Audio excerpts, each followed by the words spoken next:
Hoje vão 17 anos. Estamos completando a Oficina de Vidas, completando 17 anos como igreja. O tempo passa rápido. E uma coisa que eu aprendi, igreja não se abre, igrejas nascem. A partir de uma necessidade, a partir de um propósito, a partir de uma missão que Deus vê que é importante. E assim as igrejas surgem, com um DNA específico, com um chamado específico, com um objetivo a ser cumprido, com um propósito a ser cumprido. E assim nasceu a Oficina de Vidas, com um propósito muito claro e objetivo, de restaurar. Por isso o nome Oficina. Oficina de conserto, conserto de famílias, conserto de pessoas, conserto de ministérios, conserto daqueles que acham que não tem mais solução.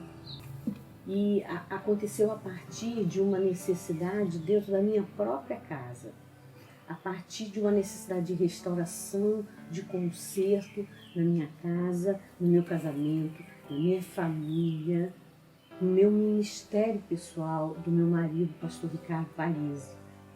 E naquele momento nós vimos quantas famílias e quantas pessoas precisariam de um local de realmente restauração. Então nasceu no coração de Deus e no nosso a ideia de uma oficina, em que todos fossem abraçados, acolhidos e que pudessem ter um lugar de restauração. Passamos por uma fase muito crítica, de um caos se instalando na nossa casa, em que nós achávamos que realmente não tinha mais jeito. E a partir daí, nós começamos a ver esse projeto do coração de Deus. Começamos com uma reunião numa ONG chamada Espaço Pequeno Cidadão, em que nós nos reuníamos, alguns domingos nos reunimos ali, mas logo se tornou inviável que nós ficássemos ali, até porque era um local inapropriado para o número de pessoas. E aí a gente começou a procurar um local. Na época surgiu o Século, uma escola, um ginásio grande em que nós pudéssemos nos reunir ali, e precisávamos de uma casa que funcionasse como uma sede. Aquela sede servia para tudo. Aquela sede servia para as coisas de secretaria, para reuniões administrativas, para cursos. Servia também para gabinetes, para as redes que nós fazíamos de cada faixa etária. Até encontro com Deus nós fizemos ali. Foi uma casa muito abençoada que nos serviu e foi bênção na nossa vida durante um longo período de tempo. Então, estávamos todos os domingos nos reunindo ali no Século. Então, todo domingo nós tínhamos que montar toda uma estrutura dentro daquela área de ginásio, em que a gente colocava as cadeiras, em que a gente colocava, arrumava tudo, limpava tudo, entrava todos os domingos, tentava fazer o melhor. Havia um coração de serviço no povo, de fazer daquele lugar um lugar mais aconchegante e mais que honrasse o nome de Deus. E essa foi uma das primeiras características da igreja, o serviço. Cada um voluntariado, todo mundo trabalhava e a gente montava e desmontava toda a estrutura de igreja, todos os domingos. Lá nós ficamos durante 7 anos. A igreja começou de fato no dia 3 de agosto de 2003. E quando nós estávamos nesse período, nós começamos a sentir, depois de 3 anos no Século, que nós precisávamos de um lugar nosso. Deus nos deu essa promessa de uma terra prometida, um lugar que seria nosso. E nós começamos a procurar, mas um outro ponto que foi característico dessa igreja desde o seu início foi o milagre. O que a gente aprendeu foi que quando Deus dá um projeto, quando o projeto nasce no coração de Deus, a responsabilidade por todo o recurso vem do céu. Ele mesmo cuida, Ele mesmo dá tudo aquilo que nós precisamos. Então encontramos um lugar lindo de 5 mil metros quadrados, um lugar em que nós poderíamos construir e ainda teríamos muito espaço para estacionamento e construir muitas coisas ali. Nós não tínhamos R$ 1 que fosse. Então, eu me lembro que nós colocamos a igreja para orar e fizemos uma proposta, que a gente chamava de uma proposta indecorosa, que durante 3 anos nós iríamos pagar um valor fixo e bem menor do que de fato o valor que valia aquela. Era uma casa construída e um grande pomar, que daria muito bem para construir um galpão grande, um ambiente grande. E assim nós começamos, durante 3 anos, pagando esse local. Bom, no meio disso tudo, continuávamos com as nossas responsabilidades com relação ao aluguel da casa, que era a sede, continuávamos aos domingos pagando o século também. E no final de 2006, em dezembro de 2006, o pastor Ricardo adoeceu. E nós não sabíamos o que era, ele estava com 43 anos, não tínhamos ideia do que era, começou aquela correria pelo diagnóstico do que seria, do que ele tinha. E eu me lembro que na manhã do dia 19 de dezembro de 2006, no tempo de meditação com o Senhor, meu pessoal, Deus me deu Isaías 54. E esse texto fala sobre a mulher sozinha. Mais são os filhos da mulher viúva, da mulher sozinha, do que da mulher casada.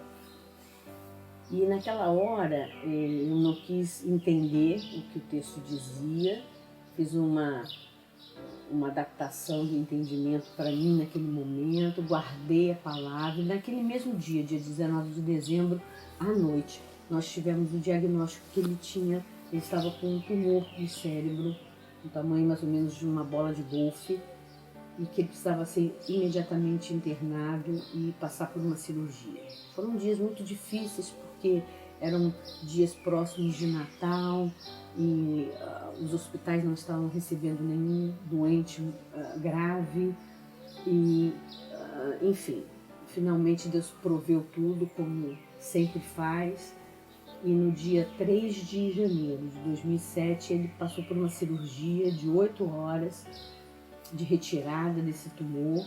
Ele reagiu bem no início, porém começou a entrar num processo de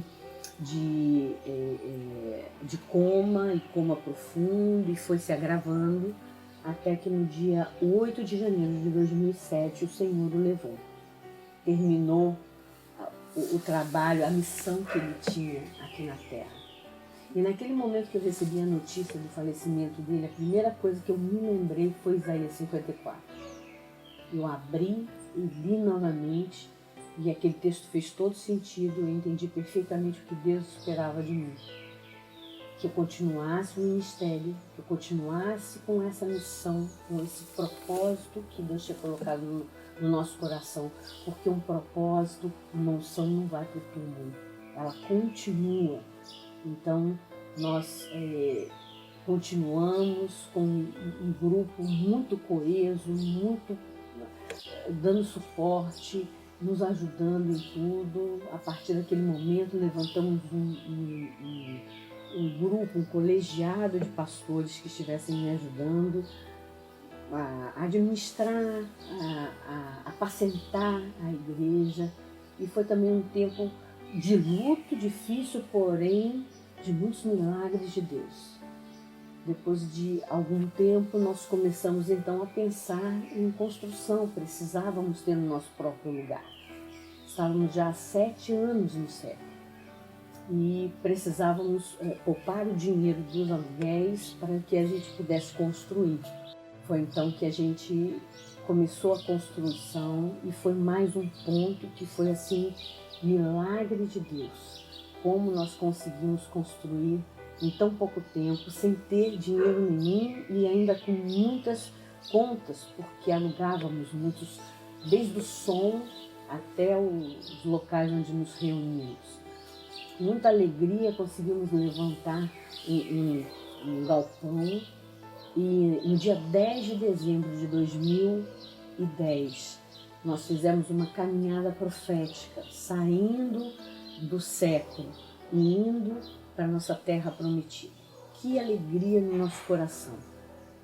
O local não tinha nada, nós não tínhamos banheiros, nós só tínhamos os pilares e o telhado do galpão, não tínhamos parede, o chão era batido, você sentava na cadeira, a cadeira fincava dentro do chão e era assim, conforto nenhum. Eu me lembro que os primeiros altares que nós tínhamos eram de caixotes, feitos de caixotes, em que a gente ali colocava um louvor e era uma alegria, um louvor, o povo se movia a ajudar e de uma forma assim sobrenatural. Em 11 meses nós conseguimos tornar aquele lugar viável, com paredes, com um mínimo de estrutura de banheiros e temos vindo nesse processo já há um bom tempo. Ainda não terminamos, estamos no processo dessa reconstrução, dessa construção do que ainda falta, mas Deus nos tem abençoado ricamente. Construímos salas, construímos banheiros lindos, estrutura suficiente ali para cada faixa etária. Enfim, temos uma área construída de 1.000 metros quadrados e que tem sido assim precioso, um lugar em que a gente entende que a igreja precisa ser relevante onde nós temos sido plantados. E a cada dia que passa, a necessidade se torna ainda maior daqueles que estão ao nosso redor, do lugar onde Deus nos colocou. E a cada dia se torna mais claro a missão, o objetivo, o propósito que Deus colocou no nosso coração, de restaurar, de ser um lugar de portas abertas, para restaurar pessoas, casamentos, ministérios, vidas de pessoas. E assim tem sido. Então, ao mesmo tempo que nós temos caminhado nesses 17 anos, nesse processo todo de construção física, geográfica, ainda faltam alguns desafios, também Deus tem nos construído, nos amadurecido como igreja. Eu creio que esse é o momento exatamente que nós estamos, de amadurecimento como corpo de Cristo, como igreja. Os tempos mudaram, os desafios continuam e são cada dia maiores, mas o propósito de Deus, o chamado de Deus continua sendo o mesmo e a necessidade muitas vezes maior, muito maior do que quando nós começamos. Por isso o nosso objetivo de estarmos cada dia mais cumprindo esse propósito. Então, meus queridos, feliz aniversário! E nós continuamos com esse propósito, com esse objetivo, com esse chamado do Senhor de ser uma igreja relevante. Agora, então, mais ainda do que nunca, há essa necessidade de nos posicionarmos e de vivermos realmente, pregarmos essa palavra de restauração, de que é possível sim, Deus pode entrar numa vida de uma família, no ministério e restaurar. Então, feliz aniversário, que Deus nos abençoe e que esse legado seja levado ainda muitas gerações adiante, porque há muitos que estão precisando. Deus nos abençoe. Fiquem na paz de Deus. Graça e paz, queridos, sejam bem-vindos ao canal Oficina TV. Hoje nós estamos aqui em comemoração aos 17 anos da Oficina de Vidas Igreja do Avivamento e você faz parte dessa história e é muito bom te ter aqui conosco. O nosso Ministério de Louvor preparou uma canção que representa muito a proclamação do nosso ano, que é o Ano do Legado. Então, junte-se a nós nessa adoração.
está fazendo rios no mesmo caminho no deserto.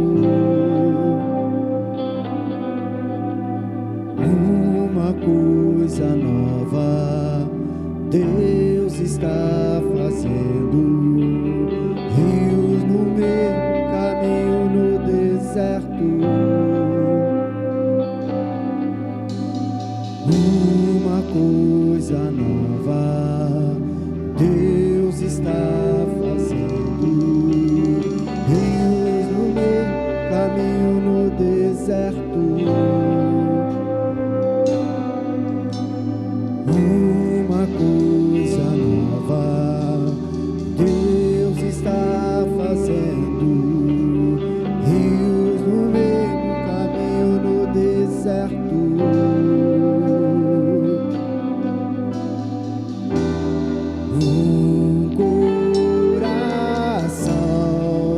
Dos pais aos filhos se converterão.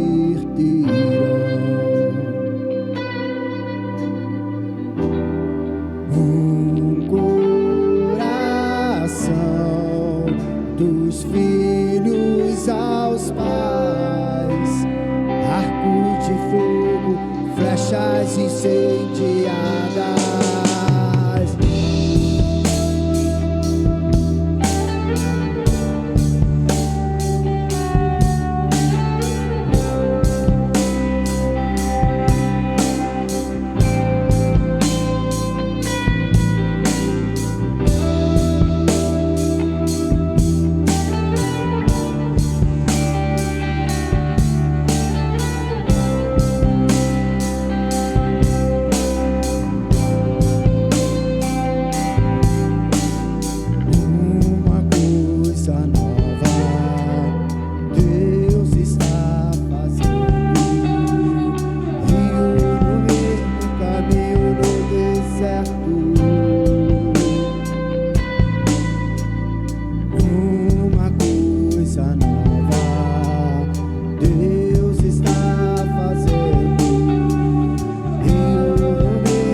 meus pais, arco de fogo, flechas incendiadas, pais e filhos, céu e terra, um propósito, um destino, arco de fogo, flechas incendiadas.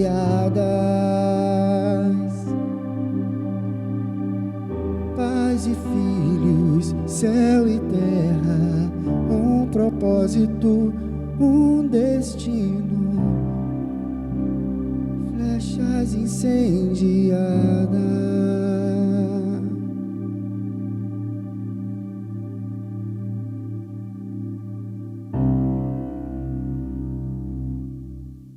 Glória a Deus, gente. Então agora nós vamos ter um momento de bate-papo sobre a essência do legado. Então vamos ter os nossos pastores convidados, né? Que é o pastor Eduardo e o apóstolo Jardel. E esse bate-papo também vai ser com a nossa apóstola Silvia e o nosso pastor Júnior. Então se junte a nós nesse momento de palavra. Estamos aqui nessa noite muito especial, comemorando como parte da comemoração do aniversário da igreja, 17 anos de oficina de vidas, e a propósito de uma proclamação que foi feita para esse ano e que nós não imaginávamos que tanta coisa aconteceria, o ano do legado, nós pensamos em fazer um papo entre amigos que reunisse aqui as várias gerações daqueles que já passaram pela nossa vida e que a gente vê o legado acontecendo, para que a gente pudesse entender como esse legado passa de geração em geração através da nossa vida. Antes de começarmos, eu estava compartilhando o texto de 2 Coríntios 3:2, em que Paulo fala aos coríntios assim: vocês mesmos são a nossa carta escrita em nosso coração, conhecida e lida por todos. A gente hoje, quando a gente fala de legado, a gente está falando sobre uma carta que continua sendo escrita. Eu falava para os meninos, que é assim que eu chamo, a gente prega personagens bíblicos. Hoje nós vamos falar da nossa história, da nossa vida, da carta que está sendo escrita através da nossa vida, do nosso chamado, do que Deus tem feito e como Deus tem entrelaçado a nossa história através dos tempos, de várias formas, e como uma carta realmente que Deus está escrevendo e continua escrevendo, e a responsabilidade de outros que virão, e como a gente precisa passar esse legado para quem virá. Eu acho que a melhor explicação que se tem para o legado de geração em geração é aquela situação da maratona, não é da maratona, é da corrida de bastão, né? Que não sei se é chamado de maratona.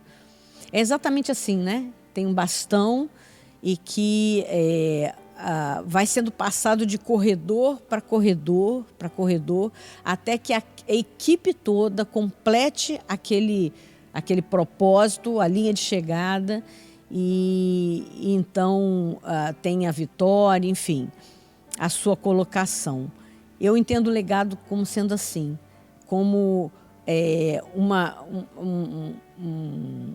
um propósito de Deus que vai sendo cumprido nas nossas vidas, e a gente vai passando esse legado, esse bastão, de geração em geração em geração, e a responsabilidade de não deixar que o bastão fique na mão da gente, mas o treinamento para aqueles que ainda virão, muitas outras gerações que vão dar continuidade. E eu pensava aqui o quanto nós somos fruto de pessoas que investiram em nós, né? Quer fomos convertidos há pouco tempo, né? ou desde os pais convertidos, nós tivemos um investimento de várias pessoas que passaram um legado para nós, né? Como eu começo a nossa história lá atrás, antes mesmo da oficina de vidas, porque quando Ricardo e eu começamos nosso ministério, isso há mais de 30 anos atrás, 32 anos atrás, o que ardia no nosso coração era o mentoreamento.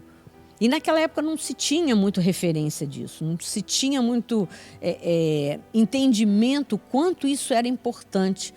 Você derramar sobre o outro tudo aquilo que você recebeu, para que aquele dê continuidade e o outro pelo outro e assim sucessivamente. E nós começamos esse ministério muito com esse chamado de mentoreamento. Sentíamos a necessidade, que era uma coisa que nós não tínhamos, e percebíamos o quanto era importante a gente preparar e passar para outros, né, outras gerações, aquilo que a gente estava aprendendo, a nossa caminhada, muitas vezes com erros e muitas vezes com acertos, mas treinando outras pessoas. Então foi começando com esse chamado, ainda quando estávamos lá na igreja congregacional, na época congregacional de Santa Isabel, e tínhamos esse propósito, essa missão, esse objetivo, essa chama no nosso interior. E desde aquela época, esse era o nosso principal chamado. E aí nós continuamos a nossa caminhada.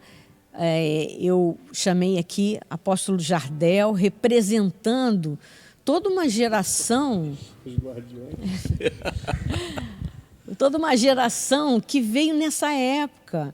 E eu lembrava, Jardel, de algumas outras pessoas, né? Apóstolo Jardel, a apóstola Cátia, que estão mais próximos, mas eu me lembrei de alguns pastores, Carlos Henrique, da Congregacional de Ponte Seca, muitas vezes tenho estado com ele.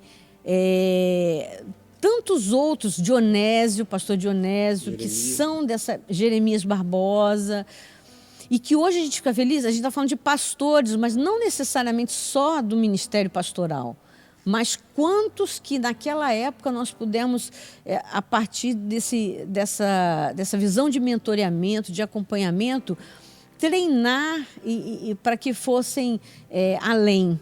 Né? Então, eu queria que Jardel falasse um pouquinho sobre essa sua experiência, Jardel. Como foi o mentoreamento no seu chamado, esse chamado que Deus te deu tão lindo, o quanto você tem multiplicado desse chamado e como o legado chegou até você? Essa coisa do legado ela é muito forte e do mentoreamento. Eu lembro aí de conhecer Jesus aos 18, isso aí é em 88,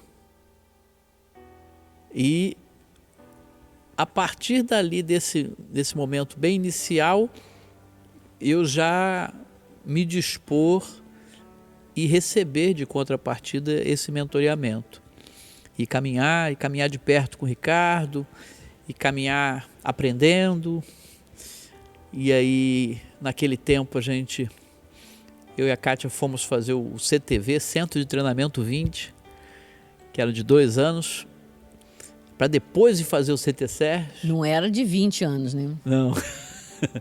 E depois fazer o CTSERG, e sempre me dispondo a ser discípulo, a ser discipulado, e aprendendo muito, né? A gente sempre fala que a igreja ela sempre foi uma grande escola, mas porque Ricardo sempre se dispôs a ser um mestre, a gente aprendia muito, até que a gente teve a convicção do chamado, e esse chamado a princípio tinha aquele gostinho de ficar por aqui, né? O desejo de ficar aqui, de ficar por aqui. O que era mais confortável, mais seguro. Para a gente também. É verdade. Nós tínhamos uma expectativa. A gente trabalhava com o ensino e com a juventude, né? E de repente há um ruacho de Deus, né? Um sopro de Deus, ele nos leva lá para a região dos lagos. E eu ainda lembro bem da brincadeira que Ricardo fazia, dizendo que depois dizem que Deus não tem filhos prediletos, né? A dor de cotovelo. Da gente ir lá para a região. Levou um tempo para administrar essa ida, hein? Eu lembro bem. Foi. E caminhar nisso. E aí eu consigo perceber, fazendo uma autoanálise, né, em que eu percebo isso. E a gente sempre buscando isso, buscando depois, mesmo lá, buscando em você e no Ricardo, a gente sempre acionava, sempre procurava estar junto, dos momentos de decisões, dos momentos de pressão para se tomar uma decisão, e a gente consultava, e essa caminhada junto aí. E assim foi. O que eu vejo como marca hoje, se eu pudesse dizer, sabe, Silvia?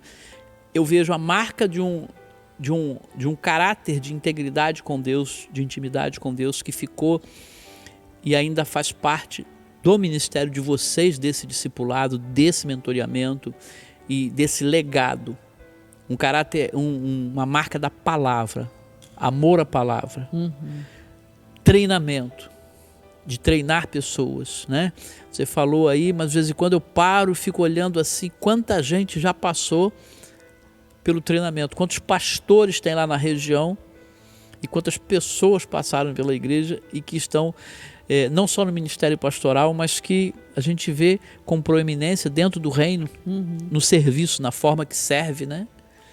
Então eu vejo o amor à palavra, o amor ao ensino e o amor à proximidade do treinamento com as pessoas.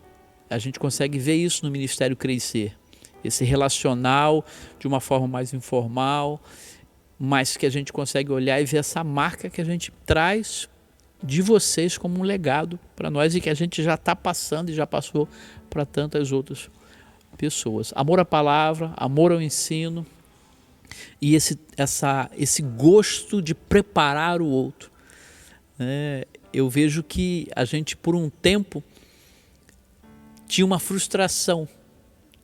E aí a gente tem que falar isso, faz parte do legado. A frustração de treinar e ver ir embora. Treinar e ver Igual ir quando embora. alguém vai para São Pedro da Aldeia, por exemplo. Pois né? é.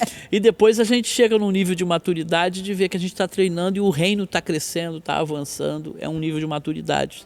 É uma visão de reino, né, Jardel? É um chamado sim. de reino. E é o que a gente vê hoje, esse legado aí nessa caminhada aí. E nesse meio tempo, né, eu acho bem interessante também pontuar, Jardel, o quanto Deus levantou você e Kátia na área de ensino mesmo, né? Através da FATEF, através de até mesmo de aconselhamento, como Deus ampliou esse ministério, né, esse chamado de vocês que, como nós, começou a partir de um mentoreamento de discipulado, mas que hoje já tem tantas outras vertentes e tantas outras áreas de ação, né? E que tem a marca também. Eu lembro bem claro disso, que logo que eu me formei no CT Sérgio, Ricardo falou, Jardel, estou indo fazer um mestrado no Betel Brasileiro e você vai comigo. Me lembro. E aí, lembra disso? E aí a gente ia para o Rio junto. Depois ele falou assim, você está precisando de professor lá no seminário da extensão lá de São Pedro da Aldeia. Só que dificilmente um professor recém-formado assumiria a cadeira, né? Mas aí ele falou, não, ele era o presidente do DET, né? Então eu respaldo. Então, quer dizer, esse empurrar fez com que hoje a gente tenha essa paixão pela educação teológica também, tanto eu como a Kátia, né? E que marca aí a FATEF lá em São Pedro da Aldeia, está desde 2007, quer dizer, são 13 anos. Quantas pessoas já passaram por lá pela gente? E a gente vai caminhando. Antes disso, a gente deu aula no seminário congregacional. Então, essa paixão pelo ensino é uma marca, realmente, é um legado. É um legado. Mas é interessante que essa forma como de Ricardo, por exemplo, de chamar você para ir fazendo, né? Não é, a gente às vezes parece que tudo é projetado, né? E hoje a gente que está aqui consegue ter uma noção mais clara do quanto tudo isso tinha um sentido, né? E no caso para você, no seu contexto isso, de que tudo que estava acontecendo estava sendo cultivando um ministério, cultivando toda uma situação, porque quando a gente fala dessa característica do ensino, eu não sei o quanto vocês tinham dimensão do que vocês faziam conosco, do que isso iria onde alcançar, né? Alcançar, entendeu? é interessante hoje a gente poder... Por mais criatividade que a gente tivesse, não dava para alcançar tanto. Exatamente, de mensurar que isso iria gerar uma série de coisas como a gente vai compartilhar aqui, você já está falando, né, de tudo que vocês representam na área do ensino e tudo, essa essência de um ensino discipulador. Porque não é só uma ideia de um professor de transmissão de conhecimento, é realmente andar junto, um andar né? junto. Aí que é do mentoreamento. Exatamente.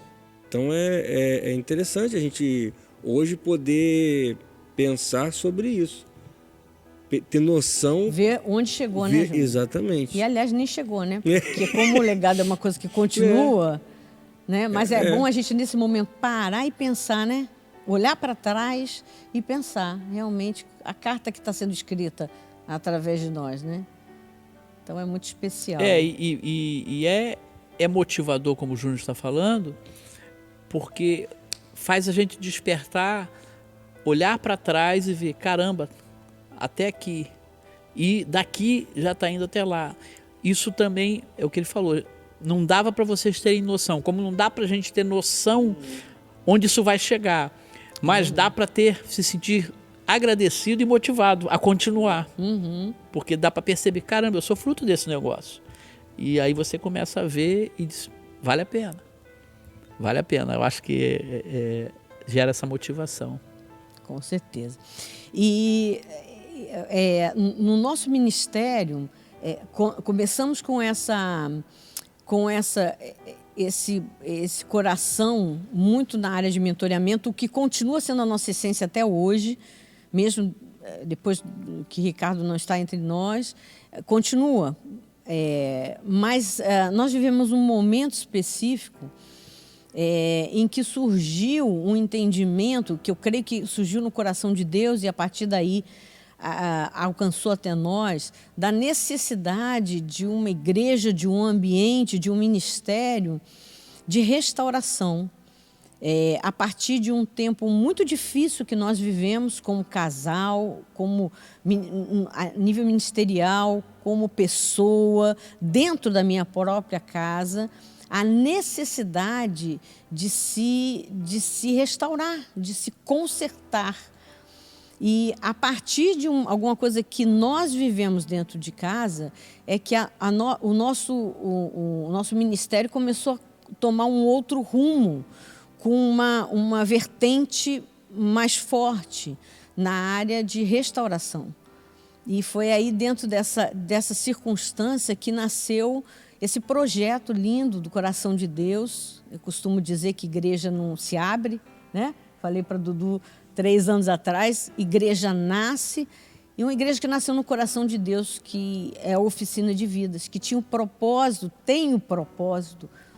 de restauração, tem esse propósito de crer que sim, é possível resgatar um casamento, sim, é possível restaurar um ministério, é possível resgatar, restaurar, consertar qualquer pessoa. Não existe ninguém que esteja fora desse âmbito que não possa ser alcançado pelo Evangelho, pela cruz de Cristo e ter essa restauração. E foi nesse contexto que Deus começou a fazer surgir no nosso coração o desejo, a importância, a urgência de se ter um ministério que focasse nisso, no trabalhar pessoas para que fossem restauradas, resgatadas, casamentos e tudo. E foi dentro desse contexto que nasceu a Oficina de Vidas, há 17 anos atrás, em que a gente se dispôs mesmo a estar tratando e cuidando das pessoas, até a partir do que a gente viveu, né? Porque a gente, quando vive alguma coisa, a gente tem outra autoridade, né, Dudu? A gente tem outra autoridade quando a gente fala que é possível sim restaurar.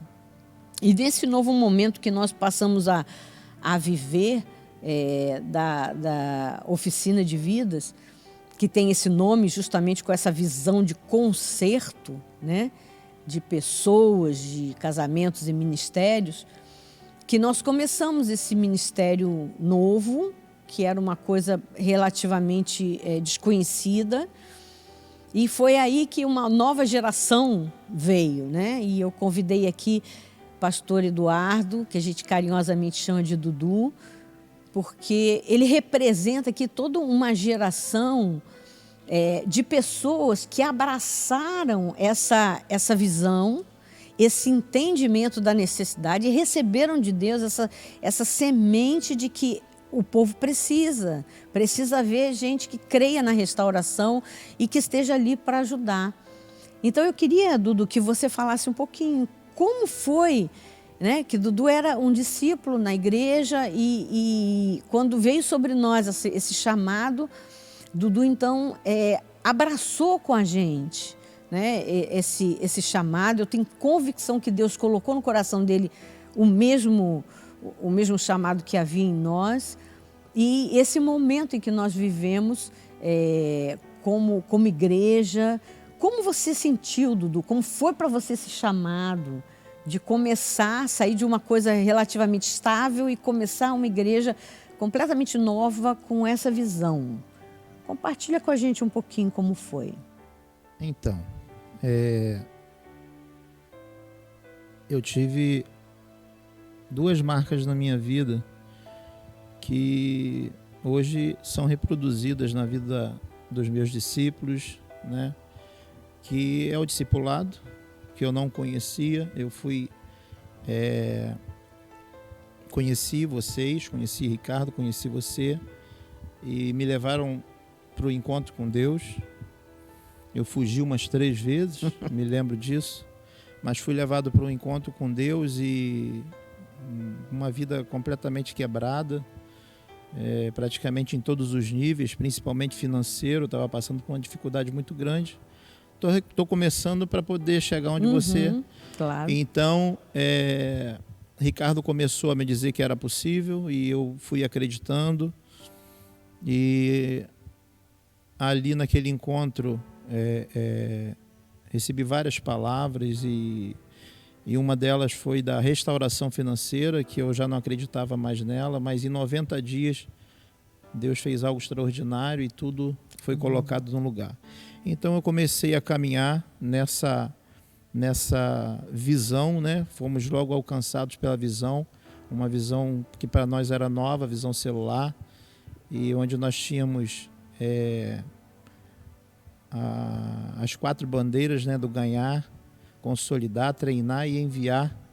E eu abracei aquilo com muito afinco, com muito amor, portanto que em pouco tempo o crescimento veio e eu tive a honra, né, fui honrado por Deus de conseguir consolidar 120 vidas na minha macrocélula.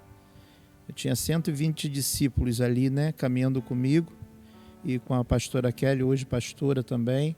Na época a gente apacentava sem saber se era, né, sem ser pastor de nomenclatura, mas a gente já apacentava sem saber onde Deus estava levando a gente, né? Então, eu abracei a visão, abracei tudo isso. Tivemos momentos muito especiais, até de termos que alugar ônibus, né, para trazer pessoas de longe. E então a história é longa, mas então o amor, eu sou fruto, a minha família, o meu casamento é fruto dessa restauração, né, dessa visão de restauração. Por isso nós somos gratos e vamos continuar sendo gratos a você, né, a sua família, a todos que nos ajudaram nesse tempo. Então conseguimos abraçar isso e consolidar muitas vidas. Hoje tem pessoas que passaram pelo nosso discipulado, uns são pastores, né? É verdade. Tem um casal de pastores. É verdade. E temos muitos outros discípulos aí espalhados em outros ministérios. Interessante, Dudu, que nesse contexto é que nasceu o chamado pastoral, né? Sim. Mesmo como você falou, sem título, Sim. sem nada, como isso foi alguma coisa que foi crescendo no seu interior e de Kelly, né? Para um futuro. Hoje o pastor Dudu e a pastora Kelly estão pastoreando uma igreja linda, muito querida, Projeto Kairos, em Alcântara. E também eu acho que vocês não tinham nem noção nunca de viver uma situação como essa, né? Não, inclusive hoje eu digo para as pessoas que primeiro você faz e depois você recebe o título. É reconhecido. É reconhecido. Eu tenho essa experiência de ter apacentado por tantos anos até pastores sem ser pastor ainda, né? Pastores chegaram e hoje são discípulos, né? Estão aí às vezes nos cafés e a gente fica olhando-se como que Deus, né, faz de uma forma, pega o improvável e torna provável e faz de você um instrumento. Eu sou fruto disso e sou testemunha de que é assim que funciona, né? Então aí, voltando um pouquinho, o Ricardo na época falou, olha, vocês precisam começar a estudar, e a gente foi para a FATEF, a gente fez ali, né, a faculdade, finalizou, enfim, e hoje a gente está aí, né, caminhando junto. Estamos ali com mais ou menos desafio, né, Dudu? Muito desafio. De ter agora ser pastor presidente de uma igreja. Pois é, aquele que um dia chegou na célula do pastor Ricardo e pastora Silvia na época, e um bolo em cima da mesa, um refrigerante, um salgadinho. Esse bolo nunca foi digerido bem. E eu falei assim, quem está fazendo aniversário hoje? Ele falou assim, é aniversário da nova célula. Eu falei assim, glória a Deus. Não, mas é a sua. A partir da semana que vem, a célula é na sua casa. Então ali parece foi bem espontâneo, né? Foi aquela coisa bem espontânea. E assim começamos. E para a glória de Deus, a gente está hoje aí, né? Agora eu me lembro, Dudu, de um detalhe, porque aqui a gente já estava falando do início, né, da oficina de vidas. E muito interessante porque, paralelo a esse chamado pastoral que foi surgindo naturalmente, pastor Dudu e a pastora Kelly, um outro dom muito precioso, um chamado muito precioso de Dudu naqueles dias foi de liberalidade. Eu sei que ele não gosta muito de falar nisso, que ele fica constrangido. Mas Deus levantou ele como um provedor, como sustentador da obra naquela época. Nós alugávamos uma quadra, alugávamos uma casa que era sede, tudo nosso era alugado. E a gente tinha um grupo pequeno, não tinha recurso para tudo isso. E Deus começou a despertar nesse homem interessante, justamente alguém que passou por uma restauração financeira, esse chamado de liberalidade em que, sem medo de errar, ele muitas vezes foi quem segurou, ou Deus usou como instrumento, né, para que aquele ministério continuasse e a gente chegasse até onde a gente chegou. Então, teve esse outro momento também, né? Da liberalidade, de estar ali sentindo o chamado. Se Deus não levanta uma pessoa assim, que nos dê a sustentação, talvez você não seja um chamado, não tenha um chamado pastoral ou de discipulador, mas talvez Deus tenha te chamado para ser esse provedor de um ministério, de um projeto do coração de Deus, que se não tem quem financie, não tem quem abrace, não tem como andar adiante, né? E essa foi uma das experiências, né? Se Sim. quiser falar um pouquinho sobre isso. Não, quero sim, porque eu vivi um tempo muito extraordinário nessa fase, mesmo sendo assim, às vezes não compreendido por muitos, né? Porque acabava que eu falava no altar da oficina de vidas sobre o que Deus estava fazendo na minha vida e o que eu desejava que isso fosse repassado, né, para aquele tempo, para aquela geração que estava ali, né? Muitos eu vi crescer, muitos acreditaram no que Deus estava fazendo na minha vida, na unção que estava sobre a minha vida ali naquele momento, e muitos hoje são empresários, para a glória de Deus, né? Porque eu costumo dizer que a gente não faz discípulo para a gente, né? Não cuida dos nossos próprios discípulos, são todos de Jesus, e que a gente precisa transmitir algo para as pessoas, para que elas fiquem com o objetivo que elas fiquem melhores do que nós. Elas se tornem pessoas melhores do que a gente é naquele momento na vida dela.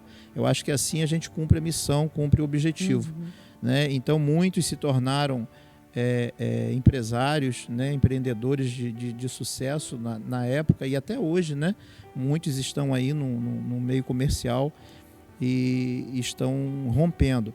Mas a marca que eu tenho dessa época são duas coisas. A primeira foi que eu estava um dia em casa e o pastor Ricardo chegou, ele não era de ficar indo fazer essas visitas assim repentinas, e era um sábado de manhã, e ele chegou com o carro lá, buzinou e com a Bíblia na mão, eu olhei para Kelly e falei assim, ó, deu ruim. O que você fez? Ou vem uma carta ali dentro dessa Bíblia e um sermão junto, não sei o que deu não. O que eu fiz? O que você fez, Kelly? Não, mas eu também não fiz nada. Eu falei assim, então beleza, entra aí, pastor. Ele entrou, né? E chegou. Tudo cara de ressabiado. Eu sem camisa. E eu falei, não, deixa eu botar a camisa. Ele, não precisa botar a camisa não, é sem camisa mesmo.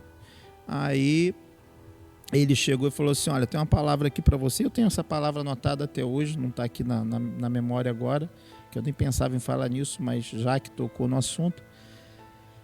Ele leu a palavra e falou assim, você quer receber Deus me mandou derramar sobre a sua vida, fazer uma oração por você e derramar uma unção, ele vai derramar uma unção sobre você. Eu falei assim, que unção é essa, pastor? É a unção da liberalidade, da generosidade. E a palavra que ele tem para você é essa. Eu falei assim, tá bom. E naquele tempo eu lembro que eu me ajoelhei na sala e ele começou a orar e o fogo desceu, subiu, fez tudo o que chorou? Tinha que fazer. Chorou? Não, eu nem vi ele ir embora, né? Na verdade, eu nem sei que horas ele foi embora. Só sei dizer que eu ouvi ele falando, a partir desse momento você não se apegará a mais nada dessa terra. Tudo que você produzir vai ser para a glória de Deus. No mínimo você ficou lá deitado, lá se contorcendo. Chorou Fazer o quê, né? 3 dias e 3 noites. Então, a partir daquele momento, digo para vocês, foi o meu maior tempo de investimento, né? Dali para cá, né? Porque hoje eu ainda sou investidor, né? Ali no Projeto Kairos e foi o meu maior tempo de investimento, não só financeiro, mas na vida de pessoas, de abençoar pessoas, né? De levar pessoas a entender o processo do dar, né? É melhor dar do que receber. Enfim, a gente veio ali transmitindo isso. Quando a gente começou isso aqui, estavam-se as janelas todas aí sem vidro. E eu fiz uma reunião aqui com os empreendedores. Eu tinha 15 empreendedores na sala. E naquela sala foram ali pessoas completamente generosas que, quando nós viemos para o culto, e naquele dia também tive a oportunidade de liberar uma palavra aqui para a igreja, e a gente não só colocou, né, todas esses vidros aqui, como sobrou dinheiro para outras coisas. Então, assim, um povo pequeno, mas um povo generoso que estava compreendendo, né? E eu glorificava a Deus por isso, porque eles estavam compreendendo que a chamada, né, de ensinar sobre isso. E assim, então... E outra coisa que marcou foi a compra do terreno aqui. Eu me lembro que a gente estava na sala de Carminha, né, e a gente tinha menos da metade do valor da entrada. A gente tinha menos da metade do valor da entrada e não tem como. Eu falei assim, tem como sim. A gente tem 30 dias para arrumar outra metade. Ah, mas e o restante? Sim, o restante eu vou fazer a conta e vou mandar a proposta. Por falar nisso, uma proposta indecorosa. Foi Que eu não me assim. lembro quanto era, não, mas era um negócio absurdo que a gente ficou em oração dizendo, esse homem não vai aceitar, porque é inviável, né? Sim. É inviável. Mas E aí, conclusão. Conclusão. Deus agiu, né, nas nossas vidas. Em 30 dias a gente tinha o valor da entrada e a proposta que eu fiz para ele foi em 36 meses, 36 cheques, né, de R$ 3.300. Eu fiz uma correção na época de 1%, fiz uma conta lá que só eu sabia fazer, né, não sei como, que Deus me ensinou, e eu mandei para o cara. E ele é um empresário, né? Quer dizer, uma pessoa que... Sim. Né? Ele tinha toda uma proposta nesse ambiente aqui que não seria uma igreja. E como que ele aceitou? Sim, isso aí. Ele venderia, mas não venderia para alguém construir uma igreja. Enfim, ele levou 30 dias para responder a proposta. E a gente orando. Chegou um dia, eu estou trabalhando, o Ricardo ligou para mim dizendo que ele tinha ligado e aceitado a proposta. Enfim, Milagre, né? Milagre, né? Porque ninguém venderia alguma coisa com 30% de entrada e o restante praticamente sem juro em 36 meses. Uhum. E foi assim que foi comprado essa terra aqui, né? Esse lugar que hoje tem sido lugar de restauração para muitas pessoas. É interessante porque aí vem um outro momento da nossa vida, né? Que foi no final de 2006, o pastor Ricardo começou a adoecer e nós não sabíamos, não tínhamos um diagnóstico do que seria. E no dia em que nós tivemos que eu teria o diagnóstico no final da semana, no final do dia, sobre a doença dele, foi um dia que pela manhã o Senhor me deu Isaías 54, que fala sobre viuvez, fala sobre a mulher, mais são os filhos da mulher sozinha do que da casada. Um texto pesado, né? Que eu racionalizei, que a gente é assim, né? A gente racionaliza conforme o que a gente quer. Fechei minha Bíblia e naquele mesmo dia nós tivemos o diagnóstico de que ele foi dia 19 de dezembro de 2006, que ele estava com um tumor cerebral e teria que ser operado. Para resumir a história, em menos de um mês, dia 3 de janeiro, ele fez uma cirurgia que levou 8 horas a cirurgia. Ele estava com 43 anos, foi para o CTI, começou a reagir bem, depois entrou em coma e foi piorando. E no dia 8 de janeiro de 2007, o Senhor levou Ricardo. Quer dizer, alguma coisa que nenhum de nós esperávamos, né? Ficamos meio órfãos, meio não, completamente órfãos, né? Porque Ricardo tinha essa característica muito paizão, né? Imagina, tinha. Você pode ver como foi, e eu meio perdida, com filho, com igreja na minha mão, só tinha eu como pastora. E foi nesse contexto que Deus levantou um colegiado, né, Dudu? Que foram os primeiros pastores que Deus levantou para apacentar, ajudar a apacentar e administrar a igreja. Foi aí também que essa geração de Dudu teve que...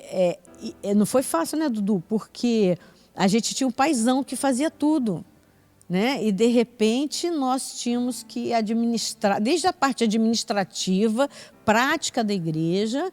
Estávamos no meio desse desafio do terreno para ser pago, além das coisas que tínhamos que pagar, e continuar sendo igreja, apacentar as pessoas, apesar dessa tragédia inesperada que nos acometeu, né? Então foi um tempo assim, muito complicado, muito difícil da nossa vida. Mas, como o Dudu falou, como foi um tempo desafiador e um tempo que nós amadurecemos bastante, né, a partir desse tempo. E aí eu acho que Júnior, nessa época, já era adolescente. Não, mas era mesmo, né? Era um pouquinho mais de adolescente. Eu não era adolescente. Não, assim. Você já era rapazinho. Mas, na verdade, esse Rapazinho período dele falecer foi o período que eu encontrei Fernanda. Porque em novembro eu entrei no projeto com Fernanda, de oração. Eu me lembro que ele falava assim, quando eu fui contar para ele, e contei quem era, a situação toda, eu me lembro que ele falou assim: essa família só precisa de você, só faltava você. Na maior tranquilidade, ele falando que, olha, Júnior, essa família só precisa de você. E aí nós entramos no processo de oração em novembro, e aí em dezembro aconteceu tudo isso, né? E aí em janeiro ele faleceu. Em fevereiro foi quando nós entramos num processo de 3 meses de oração, né? E aí quando foi em janeiro aconteceu tudo isso, e aí a gente em fevereiro já tinha muita convicção. Então eu já não era adolescente mais não, tinha... Já era rapazinho. já era um rapazinho de 25. Eu posso dizer que eu era adolescente espiritual. Porque se eu for falar de mim assim, que me marcou, Ricardo foi a pessoa, vocês que injetaram a minha identidade, né? Primeiro que eu vivia na casa de vocês, né? Mariana e Rafael sabem disso. Eu era o filho ali, me fazia de Anexo. filho, né? Dormia ali e a verdade é que Ricardo foi importante para minha identidade. Hoje hoje eu entendo isso. Uma das coisas primeira coisa que ele fez foi falar assim: o seu nome é Carlos Júnior. Ele cismava de me chamar de Carlos Júnior e nunca ninguém me chamou de Carlos. Eu sempre fui o Júnior. Então Carlos não fazia sentido para mim. Então ele inaugurou o Carlos. Porque hoje muita gente me chama de Carlos. Na escola me chama de Carlos. No trabalho, alguns me chamam de Pastor Carlos Júnior. Fazem questão de falar Carlos Júnior. Eu também, e eu tive que me aceitar. Então por isso que eu falo que a identidade foi uma coisa muito interessante, porque ali começou o processo de... Aliás, quando eu cheguei na oficina de vidas, né? Processo de identidade mesmo. Eu nunca tive sonho nenhum. Eu me lembro que eu já fui para Israel com Jardel, e todo mundo, Jardel, com esse negócio de sonho, e aí todo mundo sonha de ir para Israel. Aí quando chegou na minha vez, eu falei assim, eu nunca tive sonho de ir para Israel. Eu nunca sonhei, eu nunca fui ensinado a sonhar. Eu nunca fui ensinado a sonhar. Então, eu nunca sonhei um dia que eu ia viajar, que eu ia fazer alguma coisa, que eu ia ser alguma coisa. Essa que é a verdade. Então, Você nem imaginava chegar onde você chegou até agora, de jeito por nenhum, exemplo. De jeito nenhum. Eu era um Zé Ninguém. A verdade era essa, eu era um Zé Ninguém. Eu cheguei, um Zé Ninguém, porque nem meu nome, gente. nem meu nome fazia sentido, nem pensava em Carlos, pô. E foi tudo começando assim, porque eu cheguei como um Zé Ninguém. Ricardo, na época, me chamou para ser discipulado por ele, né? Normalmente ia ser discipulado eu e Maciel. E aí eu e Elias também na época, né? E aí a oficina de vidas que, nesse processo que eu cheguei no processo de iniciar a oficina de vidas, nessa transição toda. Então, nessa época, realmente, se for falar assim espiritualmente, eu era um adolescente. Porque muito sem noção ainda de muita coisa. Uma coisa que eu tinha no meu coração eu sempre fui muito apaixonado por servir a Deus, sempre fui muito radical na minha vida espiritual. Isso eu era muito radical e na santidade, como jovem, sempre tive isso no meu coração, decidi mudar minha vida mesmo espiritual e me dediquei, isso era uma marca. E começou o processo aí de identidade, porque quando começou essa convivência, restaura o nome, eu poder, por exemplo, de começar a dar aula na igreja. Eu não sabia o que eu ia ser, nem de profissão. Eu trabalhava como boy, mas não sabia que ia ter uma profissão. Então comecei a dar aula na igreja. Comecei a perceber que eu poderia ser... Eu me lembro do testezinho de dons, de ministério. E na época caiu para mim assim, pastor, profeta e mestre. E aí eu falei assim, pô, nada a ver, Ricardo. Ele, como nada a ver?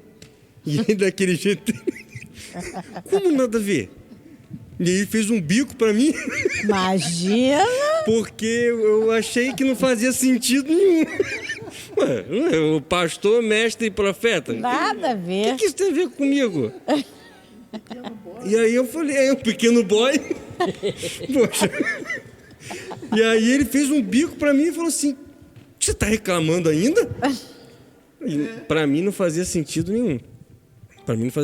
E aí até que a coisa foi se desenvolvendo, eu comecei a dar aula na igreja. E aí comecei a gostar de dar aula. E aí isso foi me fazendo apaixonar pela palavra. E aí o que me marcou, aí entra o que Jardel fala muito desse legado de ensino, porque como eu comecei a conviver muito na casa de vocês, eu sugava muito, sugava. Me lembro que eu estava indo para Volta Redonda, não sei se você lembra disso. Eu estava no carro com vocês dois e eu falei assim, gente, eu não incomodo, não. Vocês podem falar se eu estiver incomodando muito, porque eu fico aqui direto, eu vou para onde vocês vão, eu fico sem graça às vezes. E aí, bom, ninguém falou nada, eu continuei. Nós fomos educados, né? Ninguém falou nada, eu nunca continuei nessa rota e aí eu comecei a sugar, né? Porque eu sugava muito, eu perguntava muito, eu questionava muito, eu queria saber muito e eu tinha isso dentro de mim, mesmo sem saber direito, mas eu tinha muito isso e perguntava e buscava e essa busca sempre gerava também a busca pela palavra. Então isso me fez crescer muito, porque aí eu encontrei essa questão de dar aula, percebi que isso poderia ser uma profissão, me formei como professor, consegui ter uma profissão. Ele não viu nada disso, mas casei e me formei, tornei professor. Isso ficou destacando muito no meu chamado, no meu jeito ministerial. Isso se tornou uma evidência em mim. E aí começou a formar a identidade nesse sentido. Começou a mostrar que eu poderia ser alguma coisa. Então isso começou a me dar sentido na minha caminhada, no jeito de ser. Então, assim, para mim, quando eu me tornei professor, para mim foi uma coisa muito... Até mesmo o fato de entrar na faculdade. Primeiro dia que eu entrei na faculdade foi uma coisa muito estranha, porque eu nunca me vi na faculdade. Eu nunca me vi que eu ia entrar naquele lugar. Então, e Dudu falou assim, mesmo alguns que não acreditavam nesse dom de generosidade, eu era um. Por quê? Na minha cabeça, era difícil entender isso. Eu sempre questionei muito o Dudu, porque na minha cabeça era muito difícil aceitar que eu poderia se tornar alguma coisa. Hoje eu falo isso com mais liberdade por tudo que eu já passei. Mas naquela época, às vezes eu paro para pensar, era muito desafiador um cara como o Dudu, com dinheiro, empresário, dizer que eu poderia ser alguma coisa. Aquilo me incomodava. É como se eu dissesse para mim, como é que eu vou ser isso, cara? Como é que eu vou me tornar alguma coisa assim? Mesmo já me formando como professor, eu mesmo quantas vezes já falei, sou professor e vou ganhar pouco, mas pelo menos eu faço o que eu gosto. Que eu gosto. Essa era a minha... Nos nossos dias seria a crença, né? Seria a crença, mas a gente não sabia muito nada de crença. E aí, eu me achava com isso. Achava-se a super pessoa, porque eu sou professor, vou ganhar pouco e estou feliz porque eu faço o que eu gosto. É o dom que Deus me deu. Tinha até respaldo espiritual e bíblico para isso. Só que aí, por que eu falo de identidade? Porque em todo esse processo com vocês, com o Dudu, com o Jardel depois, com toda essa história da Oficina de Vidas, eu fui muito sacolejado por dentro. Em todos esses episódios, eu sempre fiquei, entre aspas, nos bastidores, mas sendo muito mexido. Eu falo isso hoje porque hoje, na posição que hoje a gente se encontra, eu paro para pensar e falo assim, e o legado acho que tem a ver com isso. O quanto, seja Clebinho, pastor Davi, né, com as esposas, Dudu, vocês, a própria apóstola, na forma de conduzir, todo momento eu fui sendo, de alguma forma, forjado dentro de mim para eu primeiro conhecer a minha identidade. É engraçado, porque naquela época, por mais que eu tinha tanto vontade de fazer alguma coisa, é como se Deus não permitisse, porque havia um processo. Hoje, parece que é tudo mais claro diante do que a gente está passando. Eu precisei passar por tudo aquilo. A gente brinca aqui que nós temos muitos homens na igreja sistemáticos. E eu fico olhando, eu sei por quê. E eu sei por quê, porque eu era um desses, com uma série de pensamentos assim, assado, assim. E hoje eu me pego rindo deles. Eu fico rindo dessa galera, e eu boto eles para brigar entre si. Fica cada um querendo falar o que é certo e o que é errado, e eu fico rindo, porque eu me via. Eu hoje fico olhando e falo assim, rapaz, eu era assim, cara. Mas hoje eu me libertei, me sinto livre, a identidade entra nisso. Quando eu fui conhecer a palavra, o significado do nome Carlos, o significado ele tem a ver com como se fosse um desbravador, ou como se fosse alguém que prepara a terra, aquele que ara a terra. Então, quando eu ouvi isso, eu falei, rapaz, porque a minha característica ela vem assim, eu amo estar em lugares com problema. Eu hoje aceito isso. Eu hoje reconheço que eu sou uma pessoa que eu aprendi a administrar problemas. Conflitos não são ruins para mim. Eu gosto do desafio do conflito. Eu gosto de estar no meio onde a situação parece que vai acabar. Porque na minha característica, eu vou fazer com que aquele ambiente ele esteja sendo preparado para de novo ser plantado. Então, assim, hoje eu tenho muita clareza ao meu nome. E hoje é engraçado que às vezes a pessoa na loja, qual é o seu nome? Hoje mesmo. Qual é o seu nome? Carlos. E eu falo, e o já não é mais estranho. É difícil falar Júnior hoje. Eu falo Carlos, sou Carlos Júnior. É muito difícil dizer que sou Júnior. Pode até acontecer, mas eu sempre falo hoje o Carlos. Onde eu trabalho, onde eu vou, sempre o Carlos entrou. Porque hoje eu entendo o meu papel como pessoa. Então, a oficina de vidas, ela faz sentido para mim, e esse legado é de identidade. O concerto, eu cheguei como um Zé Ninguém. Eu cheguei como nada. Não que eu sou alguma coisa, mas o que mais eu sou o quê? Eu sou eu. Eu reconheci quem eu sou. Descobriu quem você é, de fato. Essa, para mim, é a grande marca. A maior... É a grande marca porque eu me descobri. E o que me fascina hoje é eu poder justamente me conhecer e saber assim, poxa, eu sou isso aqui. E então é libertador. E Dudu, a gente estava conversando, né? Antes disso tudo, o Dudu falou um negócio que me marcou agora. Ele falando de Júnior, você era um cara que você... Eu fiquei pensando sobre mim, porque eu era chato, gente. Eu era muito chato, não sei se eu sou ainda, mas a faculdade me fez mais ainda. Eu era muito questionador, muito ferro e fogo, tem que ser assim. Se disseram que é assim, então tem que ser assim. Uma ânsia dentro de mim de que a coisa tem que ser daquele jeito e eu brigava. Se tivesse que brigar, isso aí eu vou falar, e tivesse que falar, eu vou falar, E Dudu estava relembrando isso, rapaz, como você está diferente, mais flexível. A maturidade chegou, né? Exatamente. Tá uma pessoa mais contemporânea, né? A pós-modernidade. A pós-modernidade. Então, mas eu permiti me ver, permiti me conhecer. E aí, quando a gente olha o histórico de tudo, poxa, foi muito importante para mim. A minha restauração, o meu concerto foi encontrar-me comigo mesmo. Poxa, cada dia eu observo e falo, meu Deus, eu sou essa pessoa aqui. Essa semana passada eu fiz um testezinho desses testes e deu um significado de dominante. Cara, como que um dia eu ia pensar que eu ia ser o significado de dominante? Porque... E aí me responde também por que eu sou meio taxativo. Porque eu quero que as coisas aconteçam como eu enxergo. Só que eu fui tão mexido na minha identidade que eu achava que eu era eu não tinha iniciativa. Não tinha muito futuro, né? Não tinha futuro, eu não tinha proatividade. Essa ideia de empreender, para mim, me incomodava. Empreender, vou lá, vou fazer. Fazer o quê?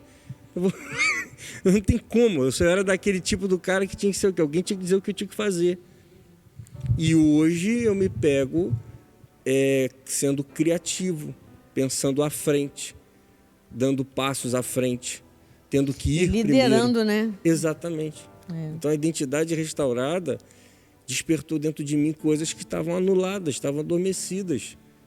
E é interessante, eu não sei se você lembra, mas quando na minha ordenação pastoral, uma das coisas que você falou vocês vão ver uma pessoa que está saindo do desconhecido para o conhecido. Claro que não me lembro de nada, né? Mas você falou isso. Noção. Ela falou Ainda bem que você gravou. E olha que foi o apóstolo Joel que pregou, Mas quando ela pegou o microfone para falar e para fazer o momento da consagração, você falou assim, você está saindo do desconhecido para o conhecido. Cara, isso hoje faz um sentido muito grande para mim, porque de fato era Deus continuando o processo de me formar quem eu sou. Porque ali era Deus mesmo dizendo, você de fato era um desconhecido. E tudo fazia parte de um processo de eu me conhecer. Não é à toa que hoje eu tenho muita facilidade de dizer assim, você vai perder seu nome que você é pastor. Não, eu sou Carlos. Eu estou agindo, eu tenho o meu chamado de pastor, mas antes de ser pastor, eu sou Carlos.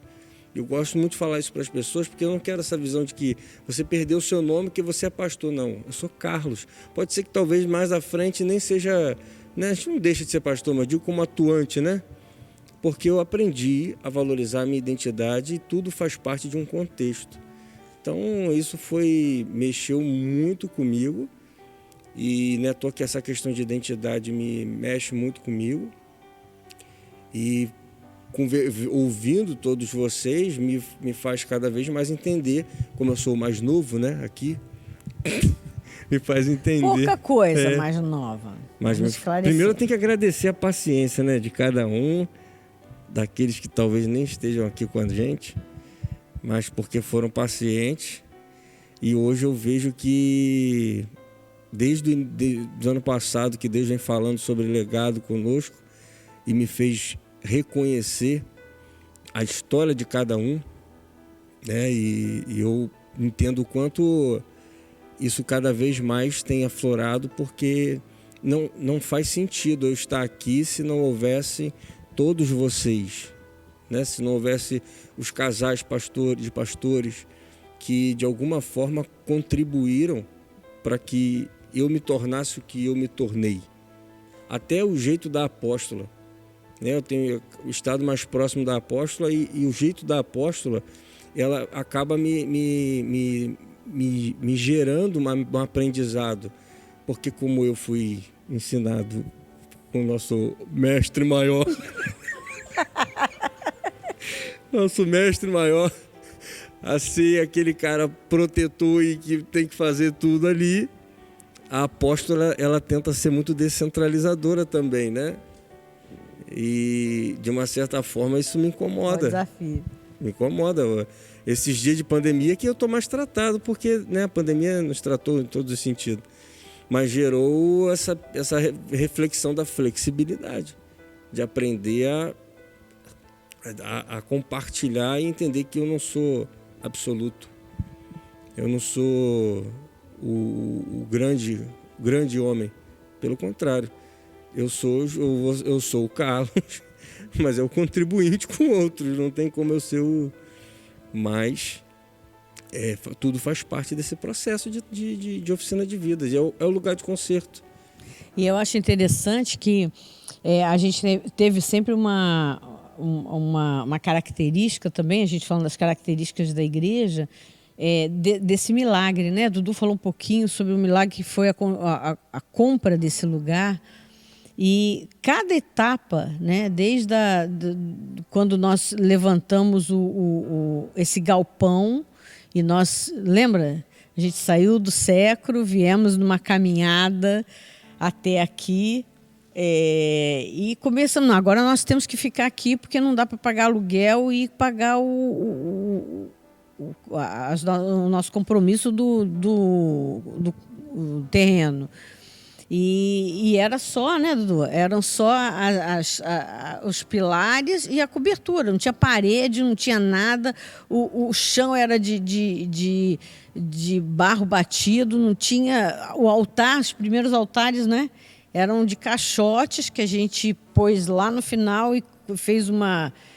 Né, quem tocava naquela época era animado, negócio com possibilidade de cair lá de cima. E era um desafio. Nós vivemos um tempo em que, em 11 meses, de uma maneira sobrenatural, a gente conseguiu colocar as paredes, mudar para cá e ter assim, o essencial. Não era tudo, mas era o essencial para a gente, de fato, estar aqui, né, Dudu? E foi um milagre, porque realmente era dentro dessa visão de que quando você investe na obra do Senhor, o Senhor te traz o retorno, abençoa a sua casa, a sua vida. Enfim, então, esses são os legados que têm sido, né, passado por nós, assim, de geração em geração, né? Desde a época, hoje a gente olha, que bom olhar apóstolo Jardel, apóstola Cátia, ver o quanto eles têm se expandido, crescido. Eu digo em todos os sentidos, inclusive a nível ministerial, né? Lá em São Pedro, agora com o Dudu, no projeto Kairos, a gente vê quanto de desafio que Deus tem colocado nas mãos dele, quanto Deus tem confiado, e a gente poder ter participado um pouco desse contexto, né? Nos últimos anos, nos últimos 2, 3 anos, Júnior, como Deus levantou numa parte mais administrativa, mais ombro a ombro comigo, juntamente com o pastor Juliano e Suelen. E a gente vê como que realmente é o DNA que a Oficina de Vidas tem.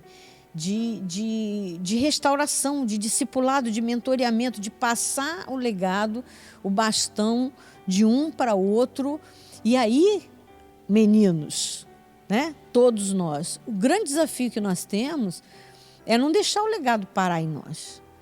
Porque tem aí uma geração que já está aí, nós estávamos conversando agora um pouco antes desse momento, sobre a geração que apareceu muito rapidamente com essa pandemia toda, a geração dos que estão de trás dos bastidores, que hoje tornam viável, possível ser igreja.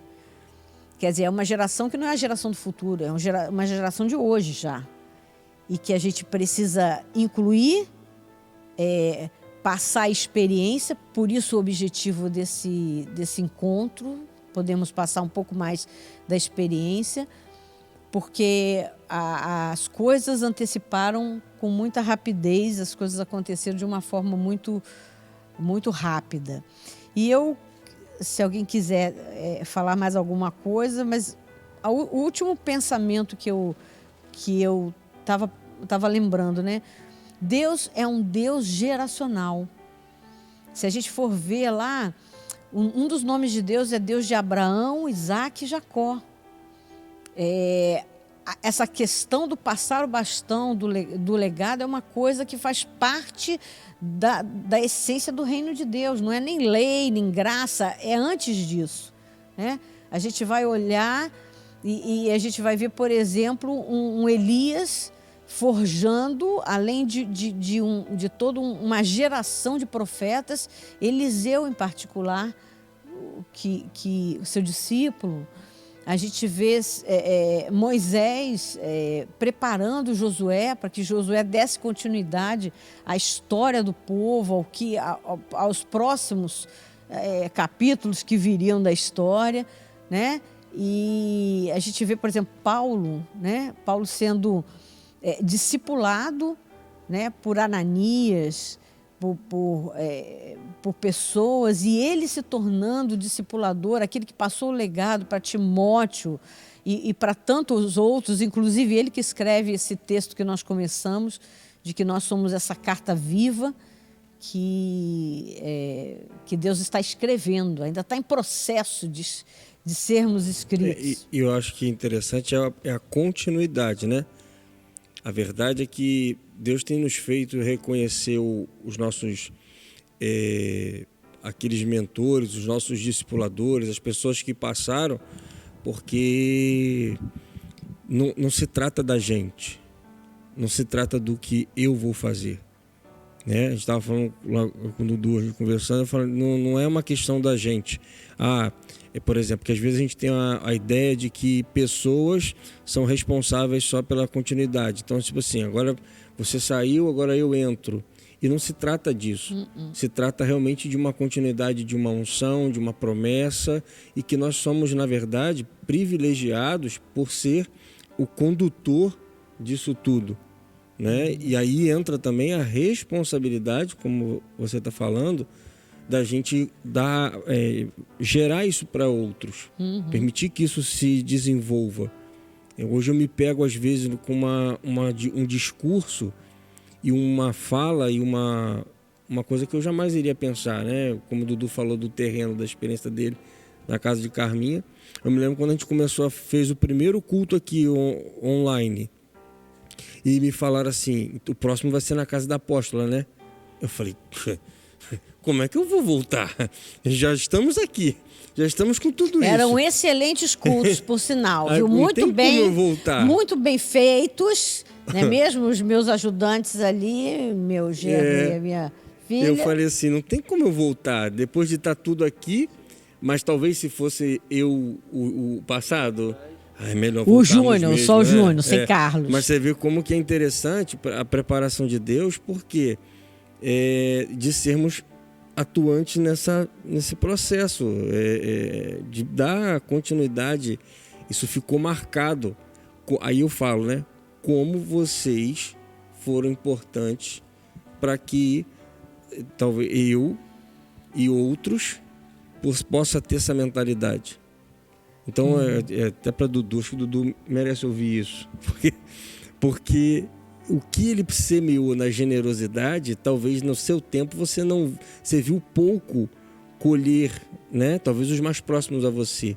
Mas você pode ter certeza que muitos de nós hoje, querendo ou não, estamos hoje pensando sobre aquilo que você já falava, de forma atrasada, né? Estamos atrasados, porque o tempo é rápido, mas na verdade a semente ela deu fruto, porque todos nós hoje, talvez até os que estão aqui e outros, entenderam que precisam ter uma mentalidade diferente em relação à sua vida financeira, em sua forma de ser um investidor do reino. Nós temos muitas pessoas aqui que hoje estão assim, querendo dar ao reino, estão entregando. Nesse tempo de pandemia isso ficou muito claro. Essas pessoas foram, primeiro, a fidelidade das pessoas com seus dízimos, e também aqueles que decidiram, né, ofertar além do seu dízimo diante de todo o cenário, né, que a gente estava vendo. Então, quer dizer, isso são sementes, isso são frutos que alguém plantou lá atrás, né? Houve um plantio e hoje nós estamos colhendo disso para que a gente possa, esse ambiente, por exemplo, né? Houveram choros, houveram trabalhos para que isso tudo tivesse aqui. É um privilégio para nós poder ter esse ambiente, né, que está preparado, tem coisa para fazer, óbvio, mas está preparado para que a gente possa viver o que muitos profetizaram, o que muitos deram início, o que muitos falaram, né? É privilégio nosso a gente poder viver agora, Mas sabe o que eu acho interessante, Júnior? Eu vou concordar com você e vou discordar para poder ficar bom o negócio. Quando a gente fala de legado, eu estava aqui refletindo, pegando o que a apóstola falou aí, de Elias, Eliseu e de Moisés e Josué. Quantos de nós não ouvimos, e talvez eu mesmo tenha falado isso em algum tempo, onde é que estão os Eliseus? Onde é que estão os Josués? Mas por quê? Aí que eu quero dizer do concordar e do discordar é que não estava atrasado. É porque a nossa visão era, talvez a minha, mas eu quero compartilhar porque a gente está falando de legado, é que a gente diz assim, não tem mais Josué, e não vai ter mesmo. Não tem outro Josué. Porque o legado deixado por Josué, que veio de Moisés, encontrou uma outra estrutura de liderança. O legado deixado por Eliseu, que veio de Elias, encontrou uma outra estrutura de liderança profética. E é isso que você falou dessa turma que está aí. Se a gente ficar procurando outro Carlos Júnior, outro Jardel, outro Ricardo, outro Dudu, a gente vai cair nessa tolice de dizer, não tem mais uma geração. Tem. O legado não é a reprodução fiel de uma forma de pensar e de ser. O legado é uma marca muito mais forte do que isso, que encontra pessoas como encontrou você, que achava que era um Zé Ninguém e que descobriu que não era. que é o Carlos, que encontrou o Dudu e que foi restaurado para restaurar, para ser abençoador, que me encontrou e aprendi e cresci e pude trabalhar a questão, mas respeitando o legado está em mim, mas me respeita quem eu sou. Então o legado é isso, é encontrar as pessoas como elas são, não do jeito que a gente quer que elas sejam. Por isso que nós somos só vínculos, nós somos só caminhos. O legado passa pela gente e encontra pessoas. Quando a gente diz, mas não teve mais aquele tipo de liderança, não vai ter. É um novo tipo de liderança. Porque o tempo é outro, né, Jardel? E o legado chega Deus lá. é esse Deus do tempo, e os tempos mudam e as gerações são outras. Por isso a gente não tem mais Josué. Não vai ter outra cópia. Eliseu. Mas tem líderes num novo formato que o legado está sendo impresso neles. É isso mesmo. E aí eu queria dizer, e isso serve para todos nós não estamos autorizados por Deus a abortar esse projeto de legado na vida de outras pessoas. Não estamos. Muitos de nós olhamos para Jardéis e Carlos Júnior e Dudus da vida e talvez não tivéssemos essa visão. Mas a geração continua aí e o potencial continua aí e nós não estamos autorizados a abortar um projeto de legado que veio lá de trás, não começou em nós aqui, muito antes de nós, e que tem muita coisa pela frente. E o nosso papel hoje é treinar, é continuar trazendo mentoreamento, detectar essas qualidades de cada um, continuar sendo essa igreja de resgate, de restauração. Não é possível? Não é possível, sim. Não, mas a minha vida está destruída. Não, você tem solução. No Calvário todos têm solução. Esse casamento não tem mais jeito? Tem sim. Porque é esse o chamado DNA que Deus nos deu, a missão que Deus deu a essa igreja, que não é só a nossa igreja, mas muito específico a essa igreja. Então, o legado chega até cada um de nós e a nossa responsabilidade de passar adiante, continuar esse processo de olhos abertos e ver gerações que ainda virão e está disponível, está disposto a investir. E é legal, Silvia, que o Dudu estava falando aqui. Desculpa.